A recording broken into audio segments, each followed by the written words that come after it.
The Baloney Detection Kit by Michael Shermer and Pat Linse, 2001.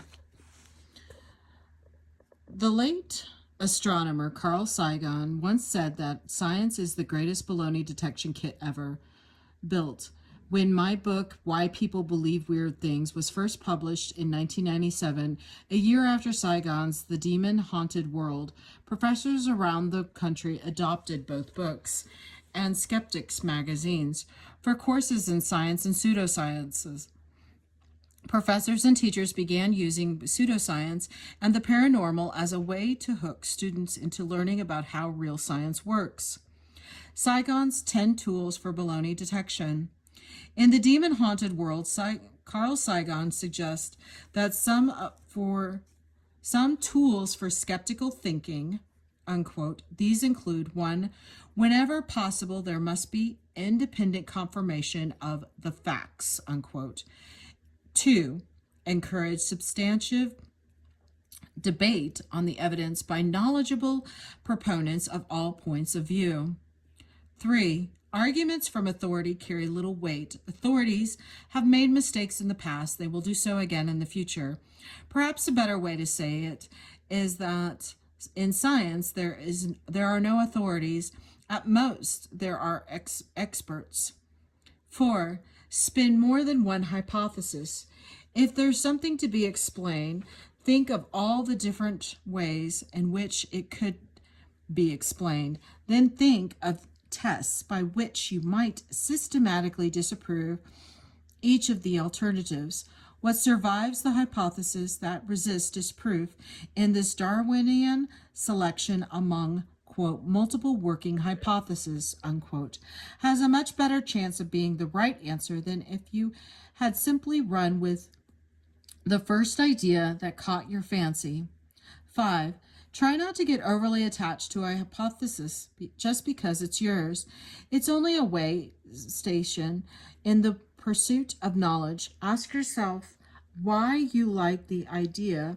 Compare it fairly with the alternatives. See if you can find reasons for rejecting it. If you don't, others will. 6, quantify. If whatever it is you're explaining has some measure, some numerical quantity attached to it, you'll be much better able to discriminate among competing hypotheses. What is vague and qualitative is open to many explanations. Of course, there are truths to be sought in the many qualitative issues where we are obliged to confront, but finding them is more challenging. 7, if there's a chain of argument, every link in the chain must work, including the premise, not just most of them. 8, Occam's razor. This convenient rule of thumb urges us, when faced with two hypotheses that explain the data equally, well to choose the simpler. 9, always ask whether the hypothesis can be, at least in principle, falsified. Propositions that are untestable, unfalsifiable, are not worth much.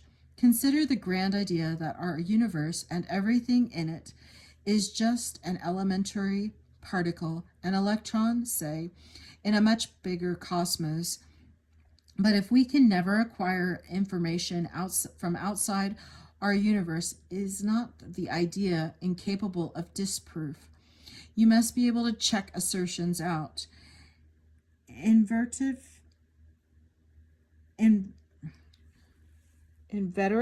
skeptics must be given the chance to follow your reasoning, to duplicate your experiments and see if they get the same result.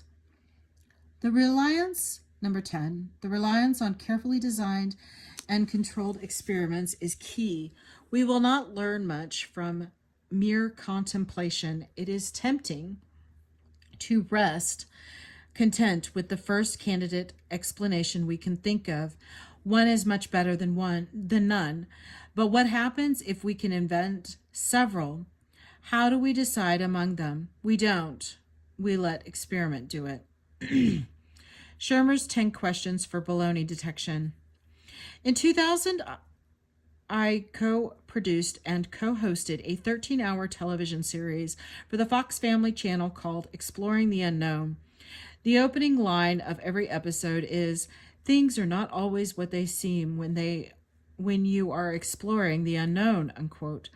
Things are not always what they seem because we do not live in a black and white world of unambiguous yeses and nos.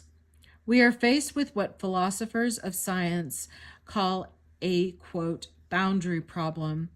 Where do we draw the boundary between orthodox science and heretical science, or between science and pseudoscience, or science and non-science? The boundary is the line of demarcation between these geographies of knowledge, the border defining these countries of claims. The problem with this geopolitical analogy is that where rivers and mountain ranges, deserts and seas help geographers demarcate, the boundaries knowledge sets are fuzzier.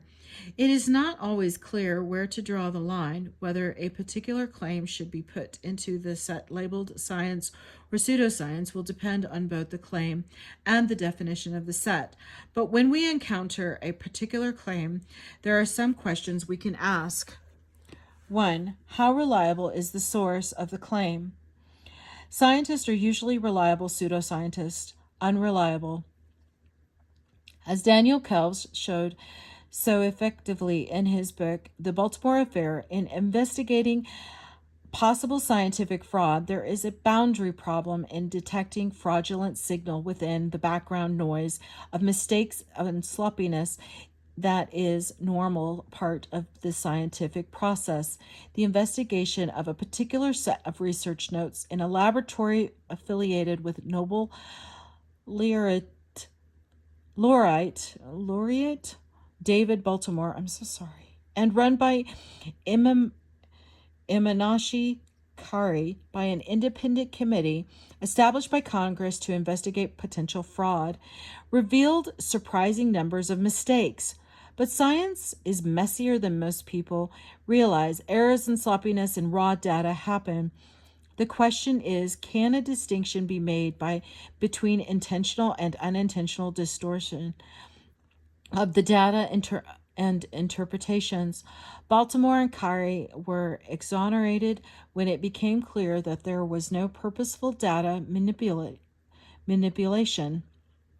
2. Does this source often make similar claims? Pseudoscientists have a habit of going well beyond the facts. So when one individual makes numerous such claims, it is a sign that they are more than just iconoclasts. Again, this is a matter of quantitative scaling, since some great thinkers often go beyond the data in their creative speculations. Cornell scientist Thomas Gold is notorious for his radical ideas, but he has been right often enough that other scientists listen to what he has to say, and those same scientists are also testing these ideas for the validity.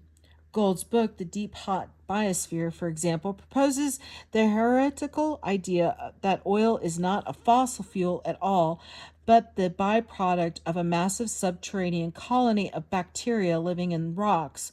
Hardly any earth scientists I have spoken with take this thesis seriously, yet they do not consider Gold a crank. Why? Because he plays by the rules of the game of science. What we are looking for here is a pattern of fringe thinking that consistently ignores or distorts data. 3. Have the claims been verified by another source? Typically, non-scientists and pseudoscientists will make statements that are unverified or verified by a source within their own belief circle. We must ask who is checking the claims and even who is checking the checkers. The biggest problem with the cold fusion debacle, for example, was not that Stanley Pons and Martin Fleischmann were wrong. It was that they announced their spectacular discovery before it was verified by other laboratories at a press conference, no less.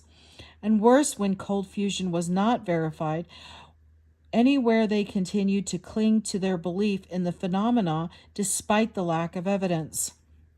4. How does this fit with what we know about the world and how it works? An extraordinary claim must be placed into a larger context to see how and where it fits.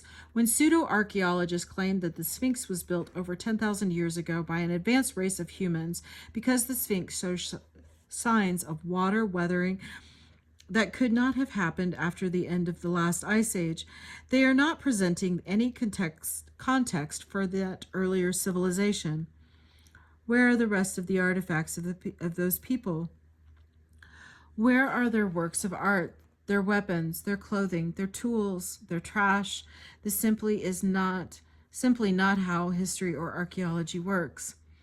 5. Has anyone gone out of their way to disprove the claim, or has only confirmatory evidence have been sought? This is the confirmation bias, or the tendency to seek confirmatory evidence and reject or ignore disconformity evidence. The confirmation bias is powerful and pervasive and is almost impossible for any of us to avoid. It is why the methods of science that emphasize checking and rechecking, verification and replication, and especially attempts to falsify the claim, are so critical. There is so much evidence against cold fusion, for example, that all but a handful of diehard physicists, chemist, and a hopelessly optimistic futurist long ago gave up conducting further research.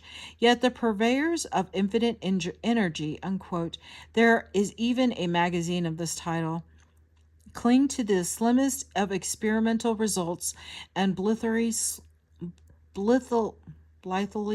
sweep the disconfirming evidence under the rug of conspiracy theories, where, for example, oil and electrical conglomerates are said to be preventing the positive evidence from reaching the American public.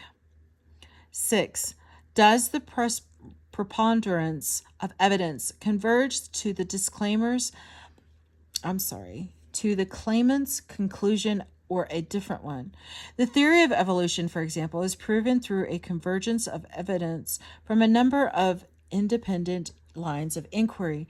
No one fossil, no one piece of biological or paleontological evidence has evolution written on it.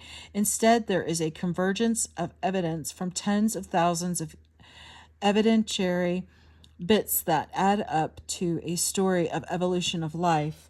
Creationists conventionally ignore this convergence, focusing instead on trivial anomalies or currently unexplained phenomena in the history of life. 7. Is the claimant employing the accepted rules of reason and tools of research, or have these been abandoned in favor of others that lead to the desired conclusions? UFOologists suffer this fallacy in their continued focus on a handful of unexplained atmospheric anomalies and visual misperceptions by uninformed eyewitness while conveniently ignoring the fact that the vast majority, I estimate 90 to 95% of UFO sightings are fully explicable with prosaic answers. 8. Has the claimant provided a different explanation for the observed phenomena, or is it strictly a process of denying the existing explanation? This is a classic debate strategy. Criticize your opponent and never affirm what you believe in order to avoid criticism.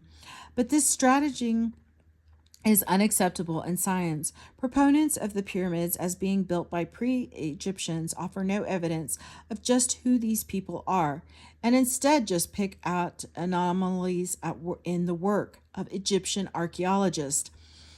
Critics of the Big Bang ignore the convergence of evidence of this cosmological model, focus on the few flaws in the accepted model, and have yet to offer a viable cosmological alternative that carries a preponderance of evidence in favor of it. 9. If the claimant has proffered a new explanation, does it account for as many phenomena as the old explanation? The HIV/AIDS skeptics argue that lifestyle, drug use, or promiscuity coupled to a correlation with naturally weakened immune system, not HIV, causes AIDS. To make this argument, they must ignore convergence of evidence in support of HIV as a causal vector in AIDS, and simultaneously ignored such blatant evidence as the significant correlation between the rise in AIDS and hemophiliacs just after HIV was inadvertently introduced into the blood supply. On top of this, their alternative theory does not explain nearly as much of the data as the HIV theory. 10. Do the claimant's personal beliefs and biases drive the conclusions, or vice versa? All scientists hold social, political, and ideological beliefs that could potentially slant their interpretations of the data. The question is, how do those biases and beliefs affect the research? It is true that even the most well-intentioned scientists may find themselves searching for facts to fit their preconceptions. But at some point, usually during the peer review system, such biases and beliefs are rooted out, or the paper or book is rejected for publication. This is why one should not work in a vacuum. Intellect stumbles and falters without critical feedback. If you don't catch your biases in your research, someone else will.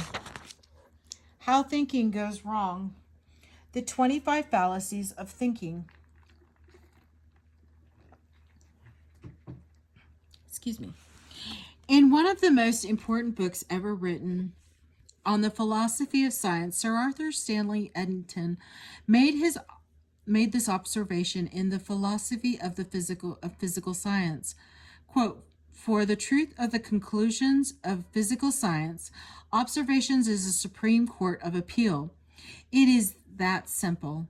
Whenever there is a dispute, we have merely to look and submit our conclusions to the court.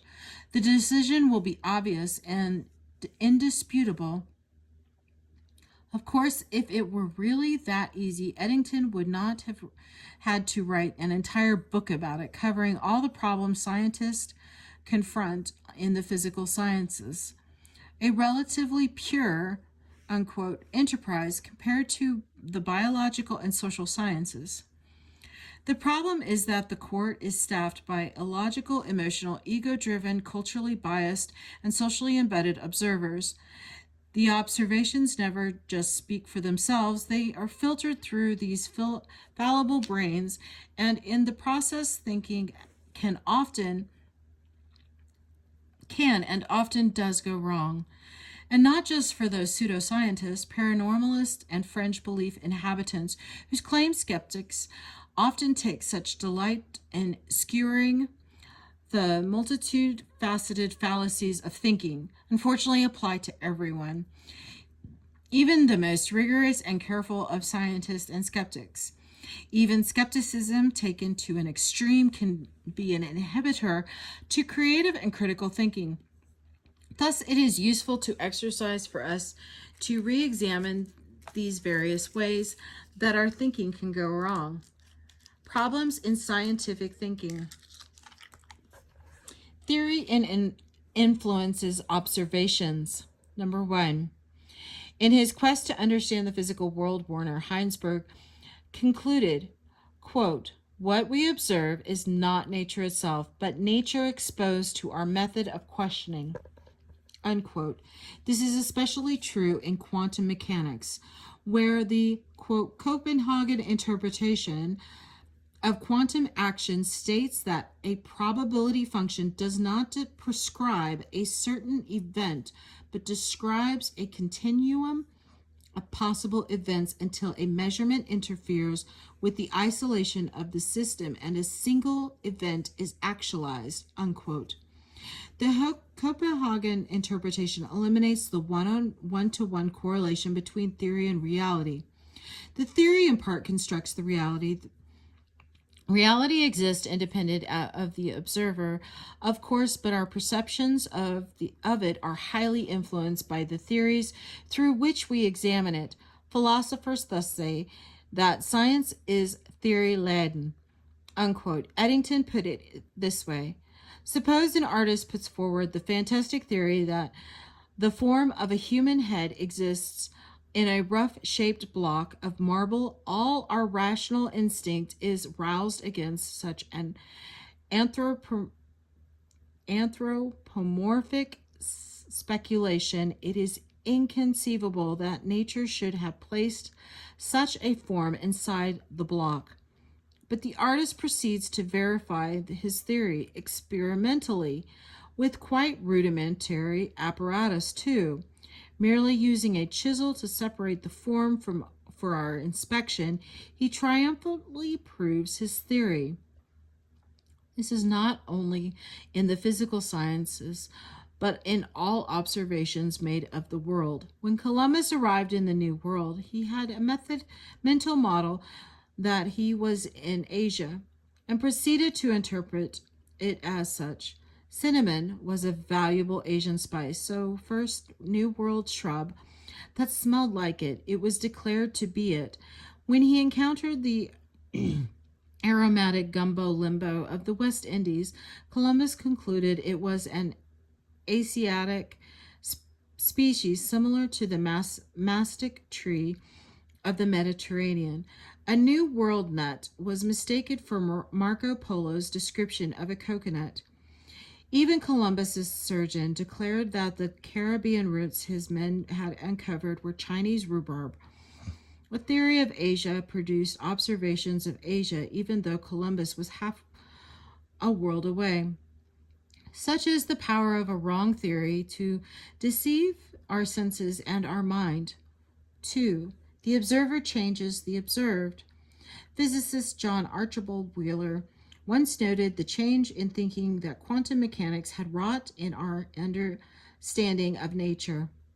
Even to observe this minuscule an object as an electron, he must shatter the glass, he must reach in, he must install his chosen measuring equipment. It is up to him to decide whether he shall measure position or momentum. To install the equipment to measure the one prevents and excludes his installing the equipment to measure the other. Moreover, the measurement changes the state of the electron. The universe will never afterward be the same. The problem is especially true in human and social realm, as the act of studying a problem can change it. Anthropologists know that when they study a tribe, the behavior of the members may be altered by the fact they are being observed by an outsider. Margaret Mead was apparently duped by her female subjects in Samoa, who acted the way she expected them with regards to their teenage sexuality. This is why psychologists use blind and double-blind controls.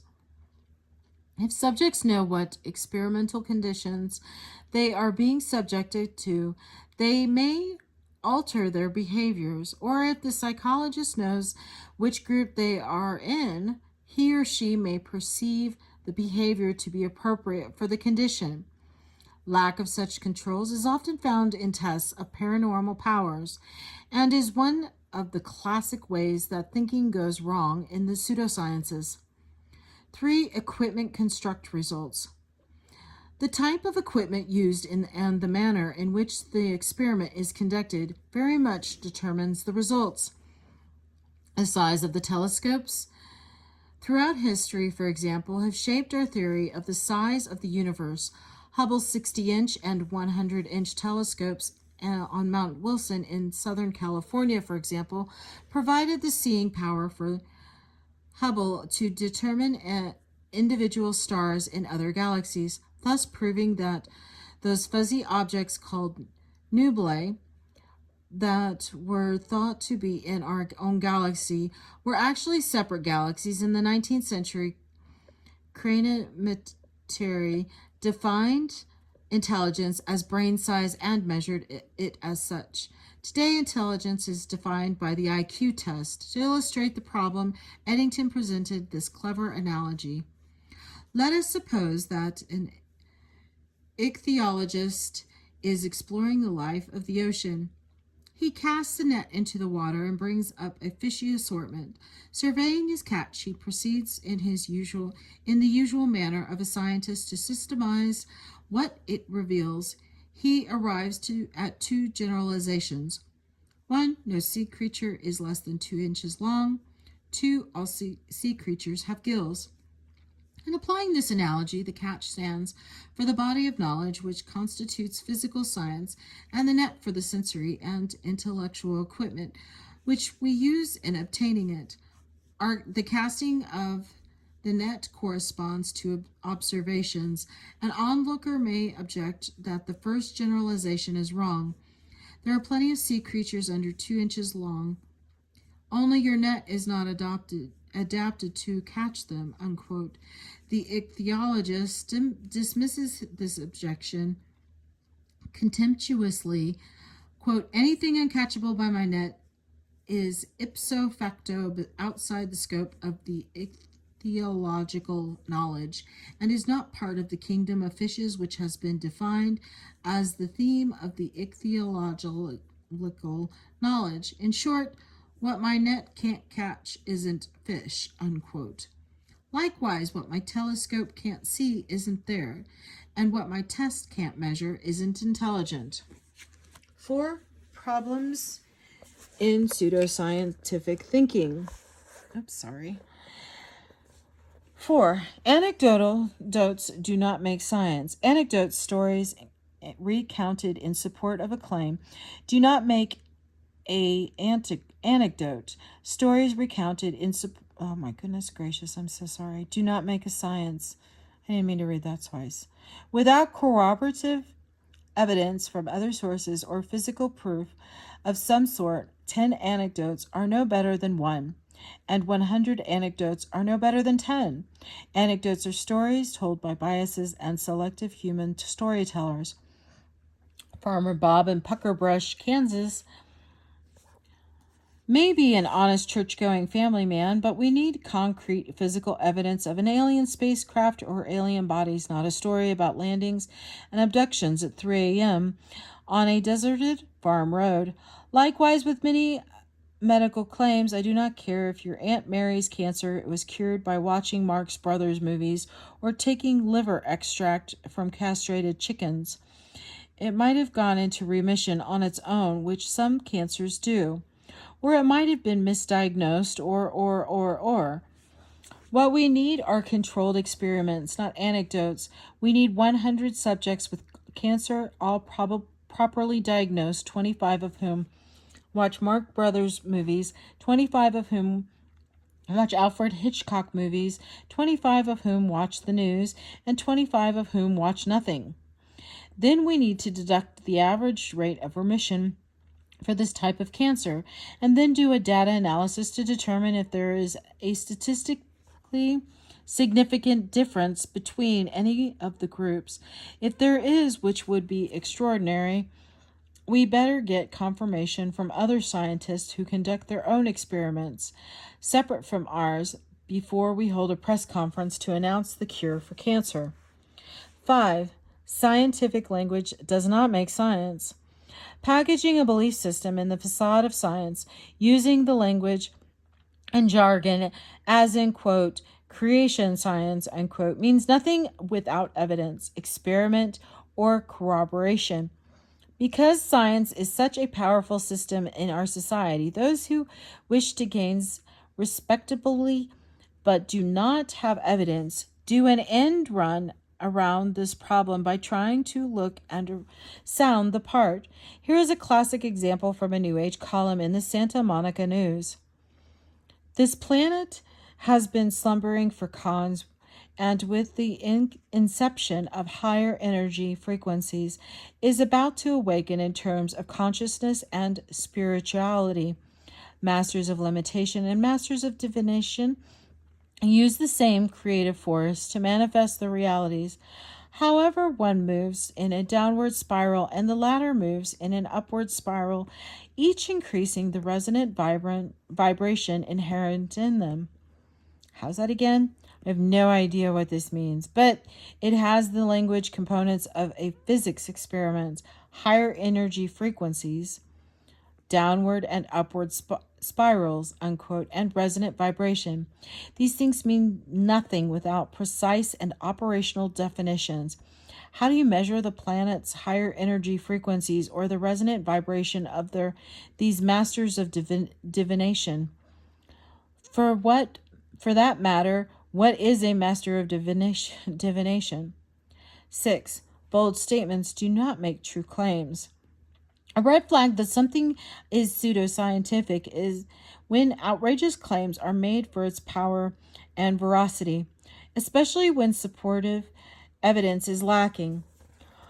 Ron Hubbard, for example, opens his book, Dianetics, The Modern Science of Mental Health, with the statement, quote, "The creation of Dianetics is a milestone for man comparable to his discovery of fire and superior to his invention of the wheel and arc," unquote. Wilhelm Reich called his theory of orgonomy a revolution in biology and psychology comparable to the Copernican revolution, unquote. I have a file filled with papers and letters from obscure authors filled with such outlandish claims. I call it theories of everything file. Scientists sometimes make this mistake. When they are wrong, they pay a high price. We saw at 1 p.m. March 23rd, 1989, when Stanley Pons and Martin Fleischmann announced to the world through a press conference that they had discovered cold nuclear fusion. The proper procedure in science is to hold the press conference after the claim has been tested and corroborated by other scientists in other labs and after it appears in a peer-reviewed publication. The more extraordinary the claim, the more extraordinary the evidence must be before making such pronouncements. Gary Taub's excellent narrative of the cold fusion debacle, appropriately named Bad Science, well demonstrates the implications of this problem. 7. Hearsay does not equal correctness. They laughed at Copernicus. They laughed at the Wright brothers. Yes, they laughed at the Marx brothers. So what? Becoming a martyr does not mean you are right. Wilhelm Reich compared himself to Peer Gynt, the unconventional genius of step with society, and misunderstood and ridiculed until proven right. Quote, "Whatever you have done to me or will do to me in the future, whether you glorify me as a genius or put me in a mental institution, whether you adore me as your savior or hang me as a spy, sooner or later necessity will force you to comprehend that I have discovered the laws of the living," unquote. History is replete with chronicles and tales of the lone and martyred scientist working against his peers, and in the face of opposition from the known doctrine of his own field of study, most of them turned out to be wrong. And we do not remember their names. For every Galileo shown the instruments of torture for exclaiming the truth, there are thousands or tens of thousands Walter wannabes whose truths never pass muster with the powers that be. Can Walter really expect scientists to take the necessary time to test every fantastic claim that comes down the pike? No. If you want to do science, you have to learn to play the game of science. This involves getting to know the scientists in your field, exchanging letters, calls, faxes, and now emails with your colleagues, presenting papers at conferences, publishing in peer-reviewed journals, and the like. Galileo paid his dues and learned to play the game. Walter Wannabe must do the same. 8. Burden of proof. Who has the burden to prove what to whom? Herein lies the social nature of science and knowledge. The person making the extraordinary claim has the burden of proving to the experts and to the community at large that his or her belief has more validity than the one almost everyone else accepts. It works a bit of like a democracy. You have to lobby for your opinion to be heard. Then you have to marshal experts on your side so you can convince the majority to vote, unquote, for your claim over the commonly held.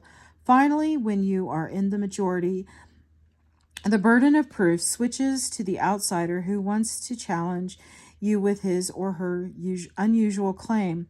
The burden of proof is on the creationists to show why the theory of evolution is wrong and why creationism is right, not one evolutionists to defend themselves. Evolutionists had the burden of proof for half a century after Darwin and now enjoy the reversed roles.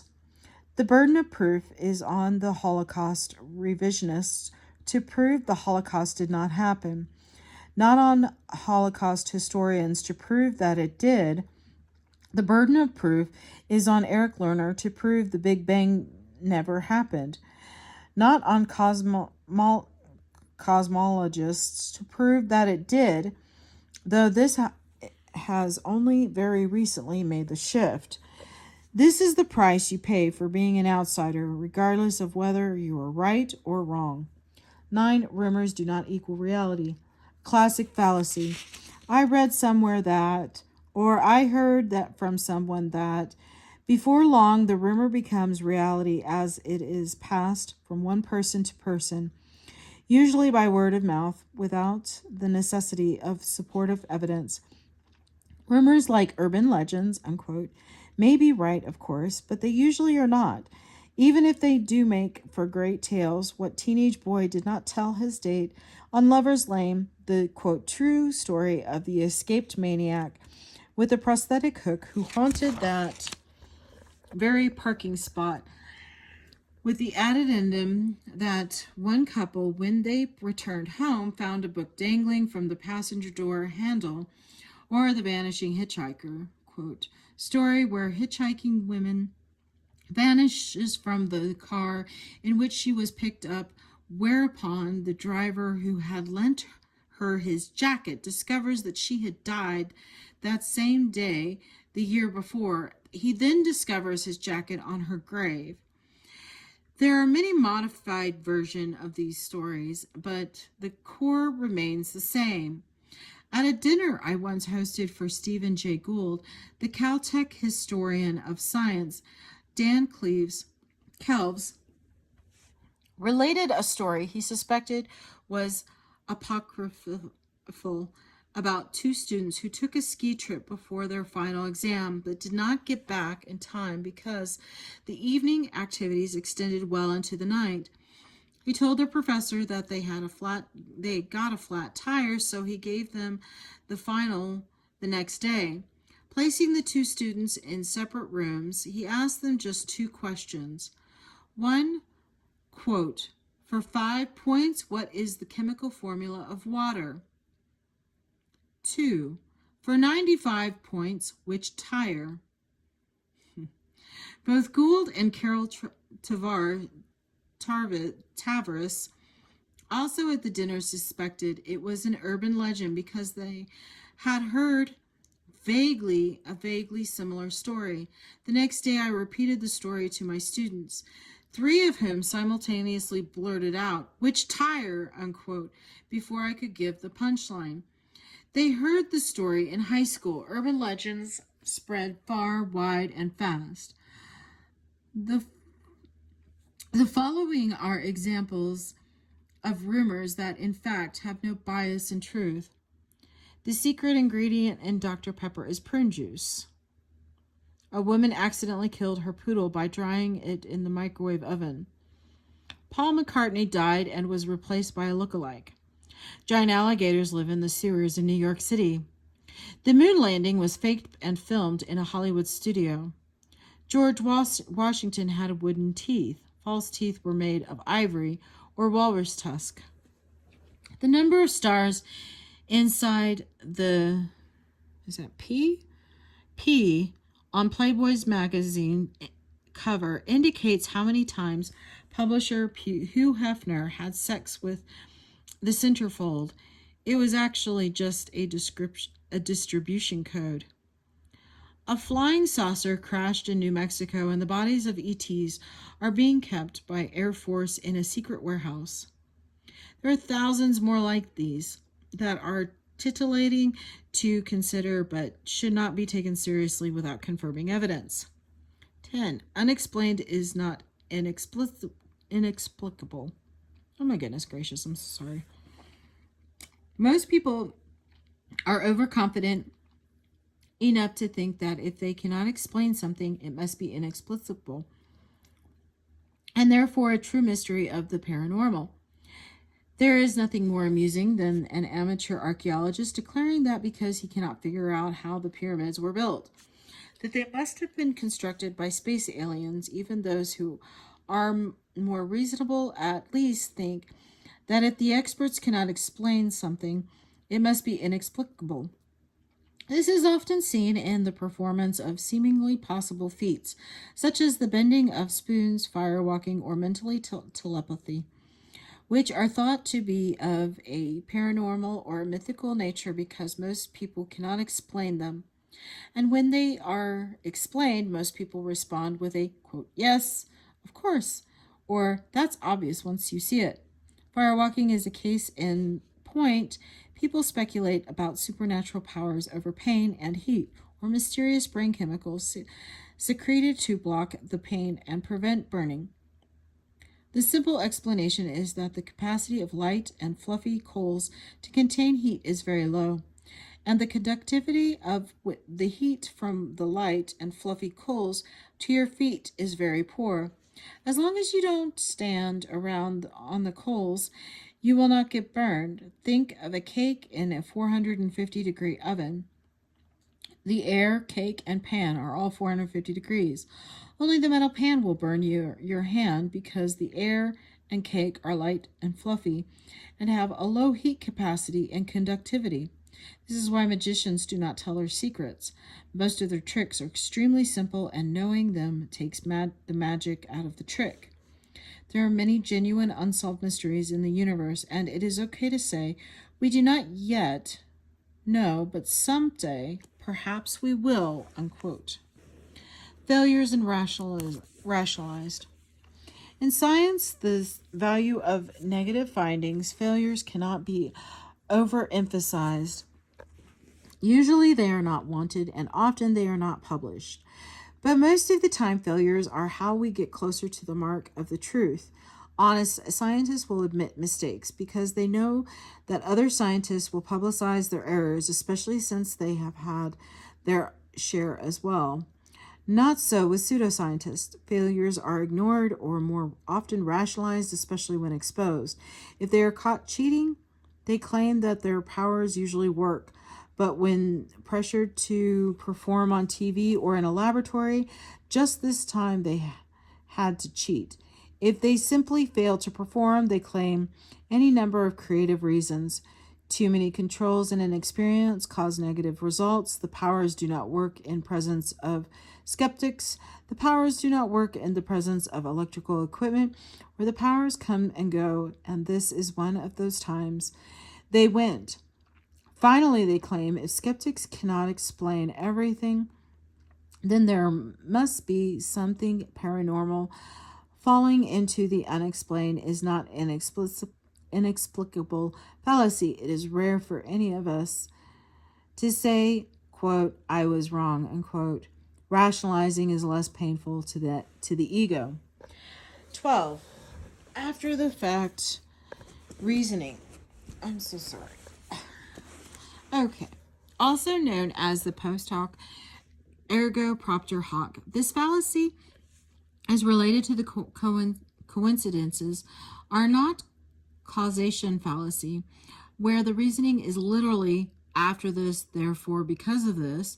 At its basis level, It is a form of superstition. The baseball player does not shave and hits 2 home runs. The gambler wears his lucky shoes more subtly.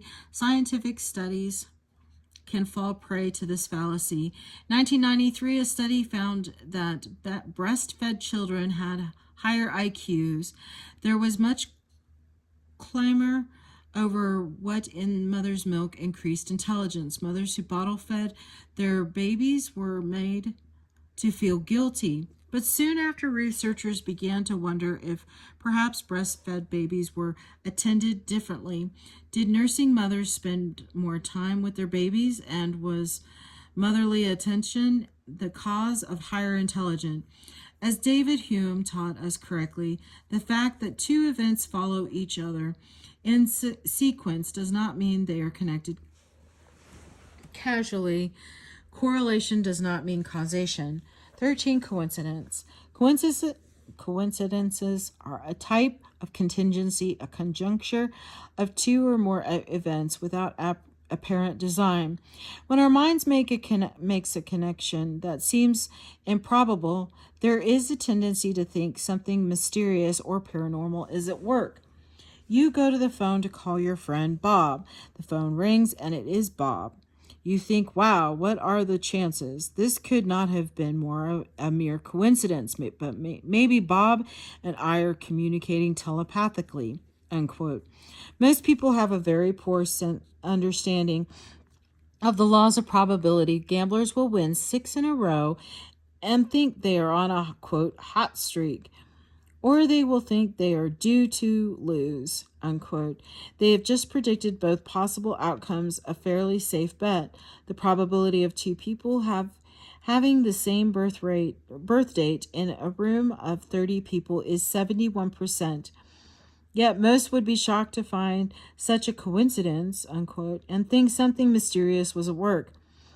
As B.F. Skinner proved in the laboratory, the human mind seeks relationships between events and often finds them even when they are not present.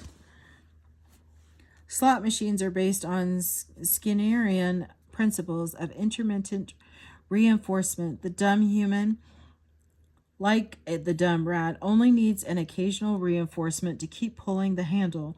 The mind will do the rest. According to James Randi, when communism collapsed in Russia, there was a significant increase in belief in the paranormal. People were suddenly freer to swindle and scam each other. Capitalism is a less predictable social structure, and the uncertainty and instability of the marketplace encourages people to look for explanations in order to control it and life in general. These explanatory theories often take a turn toward the supernatural and paranormal. Many truly believe they have discovered something significant in the nature world. The nature of the world. Number 14.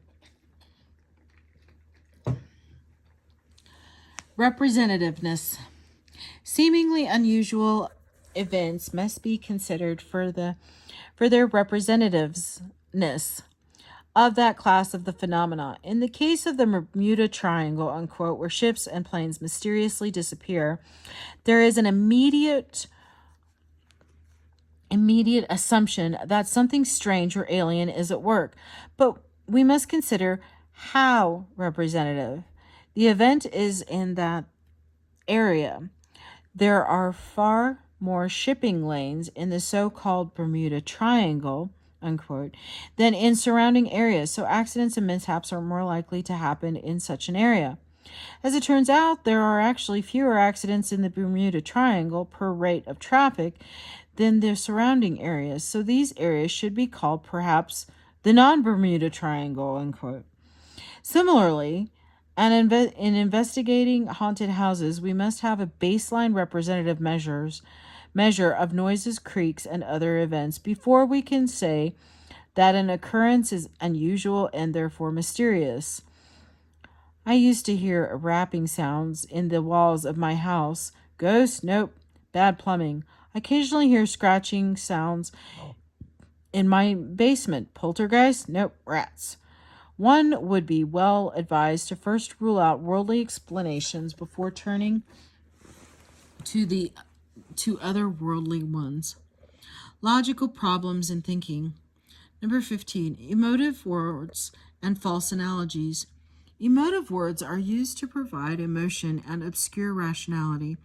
They can be positive emotive words, motherhood, America, integrity, honesty, or they can be negative emotive words, rape, cancer, evil, communists. Politicians are masters at this fallacy, talking about inflation as the cancer of society or industry, raping the environment, unquote. Similarly, metaphors and analogies can be powerful tools of language, but they can also be misleading when they redirect thinking into emotions or down an irrelevant path. In the 1992 Democratic nomination speech by Al Gore, for example, he constructed an elaborate analogy around the story of his sick son, holding him in his arms as he hovered on the brink of death, and finally tending him back to health. He made constant references to the sick country, America hovering on the brink of death after 12 years of Reagan-Bush, now to be nurtured back to health under the new administration.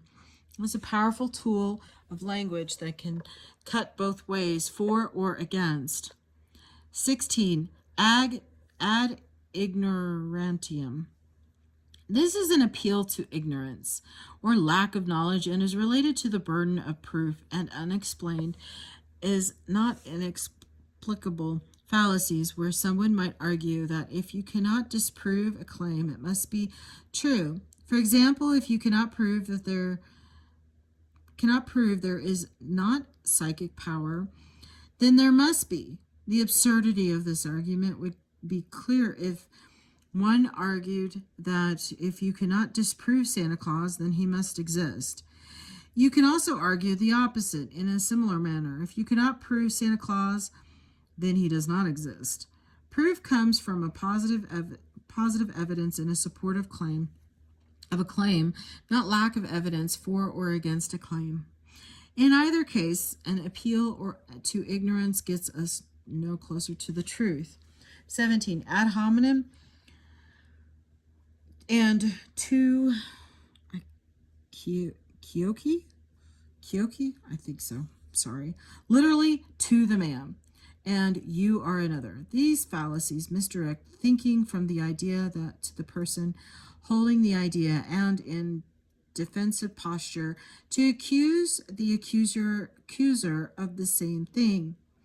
The goal is to discredit the claimant in hopes that it will discredit the claim. Calling someone an atheist, a communist, a child abuser, or a neo-Nazi does not in any way answer the specific challenge. It might be good to know if someone is a particular religion or holds a particular ideology, in case this has in some way biased their research, but refuting claims must be done directly, not indirectly. If a Holocaust revisionist, for example, is a neo-Nazi or an anti-Semite, this would be good to know because it would certainly bias them in their selection of historical events to emphasize or ignore.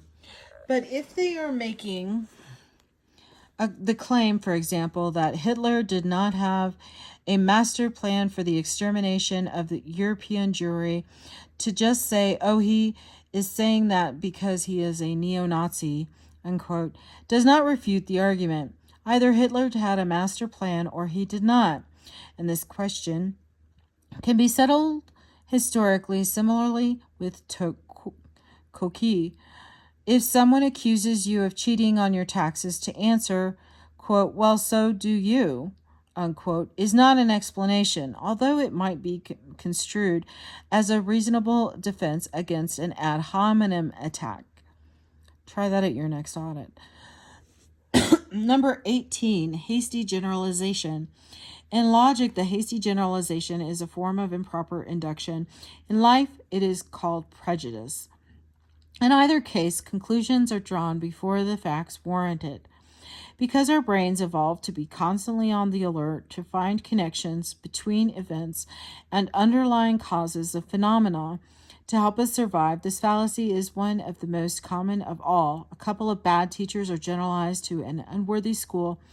A few bad cars are inferred to mean that brand of automobile is unreliable.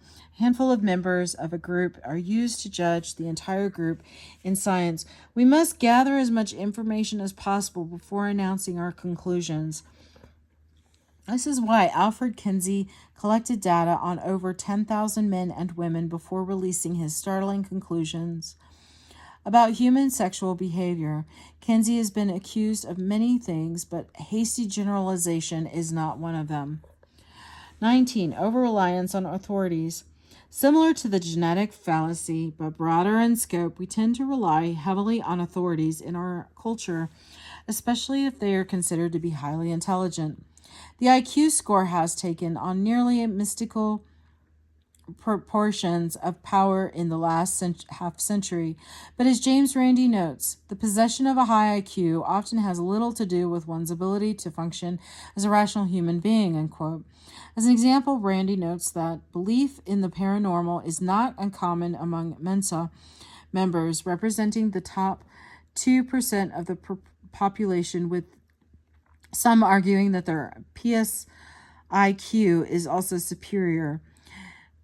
The problem, says biochemist and skeptic editorial board member Ellie Shinor, quote, is the low estate in our society of individuals able or willing to think for themselves at almost any time. There are pervasive, almost all-encompassing pressures to direct what we are to think, unquote. Randi is also fond of lampooning authorities in the form of PhDs who says, once they are granted the degree, find it almost impossible to say two things. I don't know. And I was wrong. Authorities, by virtue of their expertise in a field, may have a greater probability of being right in that field, but it is certainly not guaranteed, in their expertise does not necessarily qualify them to jump to conclusions in other areas. 20. Either or, also known as the fallacy of negation or false dilemma. This is the tendency to dichotomize the world so that when you discredit one theory, the observer is forced to accept the other. This is a favorite tactic of the creationists who claim that life was either divinely created or evolved. They spend the majority of their time discrediting the theory of evolution, concluding that since evolution is wrong, creationism must be right. In the scientific revolutions and paradigm shifts, however, it is not enough to just discredit a theory. You must also replace it with one that explains both the normal, unquote, data and the anomalous data not explained by the old theory. In other words, it must be a superior model with evidence that supports it, not just evidence against the opposition. 21. Circular reasoning. Also known as the fallacy of redundancy, begging the question, or tautology. This is when the conclusion or claim is merely a restatement of one of the premises. Christian apologetics, theological defenses, are filled with tautologies. Is there a God? Yes. How do you know? Because the Bible says so. How do you know the Bible is correct? Because it was inspired by God. Therefore, God is because God is. Science also has its share of redundancies. What is gravity? The tendency for the object to be attracted to one another. Why are objects attracted to one another? Gravity. In other words, gravity is because gravity is.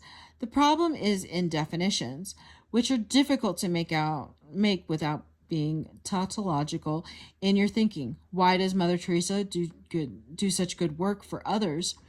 Because she is moral. What does it mean to be moral? It is doing good works for others. Difficult as it is, we must try to construct operational definitions that can be tested, falsified, and refuted. 22. Reductio ad absurdum and the slippery slope. Reductio ad absurdum is the refutation of an argument by reducing it to an absurd conclusion if carried out to its logical end. If the consequences are absurd, then the statement must be false.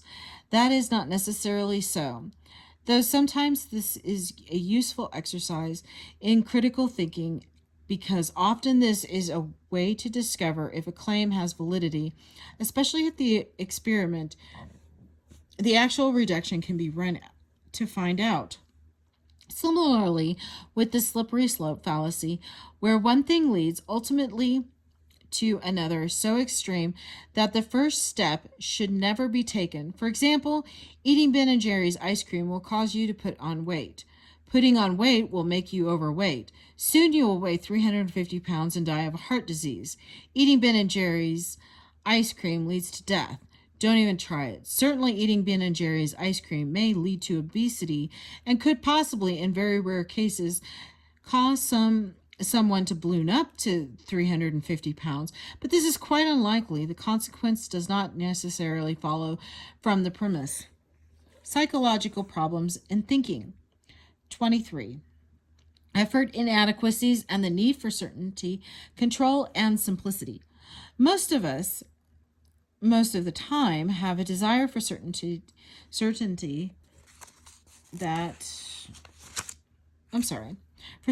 a need to control our environment, and preference for simplicity. This is no doubt stems from our evolutionary background in the quest to better understand and change the environment for the purpose of survival. Those who were most successful in understanding and controlling their environment left behind the most offspring, who in turn were more successful than their ancestors and thus left behind the most offspring. And so on to us. Thus, the need for certainty, control, and simplicity, and the desire to expend the least effort for the greatest return is probably biologically wired and good for the species. But good for the species is not always good for the individual. In a multifarious society with the complex problems, these characteristics can interfere with critical thinking and problem solving. Scientific and critical thinking does not come naturally. It takes training, experience, and effort, as Alfred Bander explained in his Logic for the Millions. Thinking is a skilled work. It is not true that we are naturally endowed with the ability to think clearly and logically. Without learning how, or without practicing, people with untrained minds should no more expect to think clearly and logically than people who have never learned and never practiced can expect to find themselves good carpenters, golfers, bridge players, or pianists. We must always work to suppress the need to be absolutely certain in total control, and always to seek the simple and effortless solution to problems. The solutions, of course, may be simple and easy to derive, but this is not usually the case. We are well advised to keep this component of our psyche in abeyance. 24. Problem-solving inadequacies. All critical and scientific thinking is problem-solving. There are numerous psychological disruptions that cause problem-solving inadequacies. Psychologist Barry Singer demonstrated that when people are given the task of selecting the right answer to a problem by being told whether particular guesses are right or wrong, they do the following. A. Immediately form a hypothesis and look only for examples to confirm it. B. Do not seek evidence to disprove the hypothesis. C. Are very slow to change the hypothesis even when it is obviously wrong. D. If the information is too complex, adopt overly simple hypotheses or strategies for solutions. E. If there is no solution, if the problem is a trick and right and wrong is given at random, form a hypothesis about coincidental relationships they observed. Casualty is always found. If this is the case with humans in general, then, well, we all must be vigilant in our efforts to overcome these inadequacies in solving the problems of science of life. 25. Ideological immunity or the Planck problem. In his now classic book, The Structure of Scientific Revolutions, Thomas Kuhn described the essence of revolutions as paradigm shifts, when enough members of the scientific community, particularly those in position of scientific hegemony, are willing to abandon the old orthodoxy in favor of the formally radical new theory, then and only then can the paradigm shift occur. This generalization about change in science is usually made about the paradigms as a system. But a paradigm can be a mental model in the minds of the individuals as well. The problem of resistance to change can be psychological as well as sociological one. My friend Jay Snelson called an individual's resistance to change an ideological immune system where educated, intelligent, and successful adults rarely change their most fundamental presuppositions. According to Snelson, the more knowledge individuals have accumulated and the more well-founded their theories have become, the greater the confidence in their ideologies. The consequence of this, however, is that they build up an immunity against the new ideas that do not corroborate previous ones. Historians of science call this the Planck problem. After Max Planck, who made this observation of what must happen for innovative progress to occur in science. An important scientific innovation rarely makes its way by gradually winning over the converting of its opponents. It rarely happens that Saul becomes Paul. What does happen is that its opponents gradually die out and that the growing generation is familiarized with the idea from the beginning. Psychologist David Perkins conducted an interesting correlation study in which he found a high positive correlation between intelligence, measured on a standard IQ test, and the ability to give reasons for taking a point of view and defending that position. He also found a high negative correlation between intelligence and the ability to consider other alternatives. That is, the more intelligent we are, the greater the potential for ideological immunity. Ideological immunity, however, is purposefully built into science as a way of maintaining the status quo long enough to test the validity of various claims. Historian of science I.B. Cohen explains, quote, new and revolutionary systems of science tend to be resisted rather than welcomed with open arms because every successful scientist has a vested intellectual, social, and even financial interest in maintaining the status quo. If every revolutionary idea were welcomed with open arms, utter chaos would be the result, unquote. In the end, history rewards those who are right, unquote, at least provisionally. Change does occur. In astronomy, the Platonic geocentric universe was slowly displaced by Copernicus' heliocentric system. In geology, Cuvier's catastrophism was gradually wedged out by more soundly supported uniformitarianism of Hutton and Lyell. In biology, Darwin's evolution was superseded the creationist belief in the immutability of species. In geologic history, Alfred Wegener's idea of continental drift took nearly half a century to find acceptance in opposition to the received dogma of a fixed and stable continents. Because science is progressive, however, such immunity is eventually overcome. I am going to go ahead and call this part 1 of the Skeptics of Society and Baloney Detection Kit. Thank you.